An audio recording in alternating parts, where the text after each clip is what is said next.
Lower high बनाना क्या signal देता है? ट्रेंड ब्रेक होने का क्लू क्या होता है? साइडवेज मार्केट में एंट्री लेना चाहिए? क्या हायर हाई हमेशा सेफ होता है?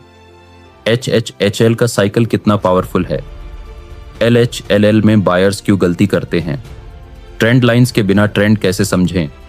रेंज मार्केट में पेशेंस कैसे रखें? ब्रेकआउट के बाद क्या नेक्स्ट मूव होता है? क्या फेक ट्रेंड भी हो सकता है? ट्रेंड के साथ SL कहां लगाना चाहिए? क्या चार्ट स्ट्रक्चर ट्रेंड से रिलेटेड होता है? आपका ट्रेड ट्रेंड के साथ है या खिलाफ?